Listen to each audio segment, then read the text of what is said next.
বাংলাদেশের রাজনীতিতে অনেক গুঞ্জন এসেছে, আবার সেই গুঞ্জন ভেসেও গেছে। কিন্তু এবার গুঞ্জন শেষ হলো একটি চিঠিতে। সেই চিঠিতে ছিল না কোনো রাজনৈতিক অভিযোগ, ছিল না ক্ষমতা হারানোর আক্ষেপ, ছিল শুধু একজন অসুস্থ মানুষের স্বীকারোক্তি। রাষ্ট্রপতির মতো গুরুত্বপূর্ণ সাংবিধানিক পদের দায়িত্ব পালন করা আমার পক্ষে আর সম্ভব হচ্ছে না।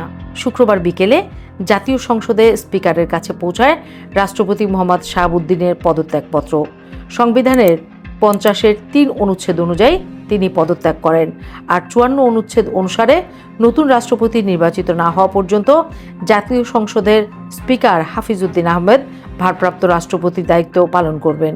সংবাদ সম্মেলনে স্পিকার জানান, তিনি ইতিমধ্যেই সেই দায়িত্বের শপথ নিয়েছেন। পদত্যাগপত্রে মোহাম্মদ শাহাবুদ্দিন লিখেছেন, হৃদরোগ, উচ্চ রক্তচাপ, ডায়াবেটিস ও কিডনি জটিলতায় তিনি দীর্ঘদিন ধরে ভুগছেন। এর আগে তার হৃদযন্ত্রে বাইপাস সার্জারি হয়েছে। সাম্প্রতিক পরীক্ষায় ধরা পড়েছে অটোনমিক নিউরোপ্যাথি, যার কারণে তিনি মাঝে মধ্যে ক্ষণিকের জন্য অচেতন হয়ে যান। এসব রোগের কারণে শারীরিক ও মানসিকভাবে দায়িত্ব পালনে অক্ষম হয়ে পড়েছেন বলেই তিনি দীর্ঘমেয়াদী চিকিৎসার প্রয়োজনের কথা উল্লেখ করে পদত্যাগের সিদ্ধান্ত নিয়েছেন। তবে চিঠিতে শুধু অসুস্থতার কথাই নয়, নিজের দায়িত্ব পালনের মূল্যায়নও করেছেন বিদায়ী রাষ্ট্রপতি। তিনি দাবি করেছেন, 2024 সালের 5 আগস্ট তৎকালীন সরকারের পতনের পর সৃষ্ট সাংবিধানিক সংকট মোকাবিলায় সংবিধানের 106 অনুচ্ছেদ অনুযায়ী সুপ্রিম কোর্টের আপিল বিভাগের মতামত নিয়ে অন্তর্বর্তীকালীন সরকার গঠন করেছিলেন। পরে রাজনৈতিক দলগুলোর সঙ্গে আলোচনা করে জাতীয় সংসদ নির্বাচনের পথ তৈরি হয় এবং তার ইতিবাচক ভূমিকার কারণেই দেশে কোনো সাংবিধানিক বিপর্যয় ঘটেনি বলেও উল্লেখ করেন তিনি। স্পিকার হাফিজউদ্দিন আহমেদ বলেন, রাষ্ট্রপতির পদত্যাগ নিয়ে বিভ্রান্তি ছড়ানোর সুযোগ নেই।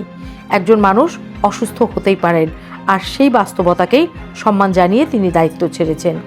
একই সঙ্গে তিনি উল্লেখ করেন, বিদায়ী রাষ্ট্রপতি অতীতে অন্য সরকারের আমলে নির্বাচিত হলেও জনগণের ভোটে নির্বাচিত বর্তমান সরকারের প্রতি সম্মান দেখিয়েছেন।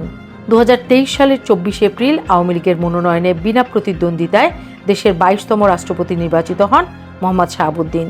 তার মেয়াদ শেষ হওয়ার কথা ছিল 2028 সালের এপ্রিল মাসে, কিন্তু 2024 সালের রাজনৈতিক পট পরিবর্তনের পর থেকে তাকে অপসারণ বা পদত্যাগ নিয়ে নানা আলোচনা চলছিল। বিএনপি তখন সাংবিধানিক জটিলতার যুক্তিতে তাকে বহাল রাখার পক্ষে অবস্থান নেয়। এরপরও কয়েকদিন ধরে তার পদত্যাগের গুঞ্জন জোরালো হতে থাকে। স্পিকারের বিদেশ সফর সংক্ষিপ্ত করে দেশে ফেরা সেই গুঞ্জনে নতুন মাত্রা যোগ করেছিল। এখন সেই সব জল্পনা কল্পনার অবসান হয়েছে। সংবিধান অনুযায়ী আগামী 90 দিনের মধ্যে জাতীয় সংসদকে নতুন রাষ্ট্রপতি নির্বাচন করতে হবে।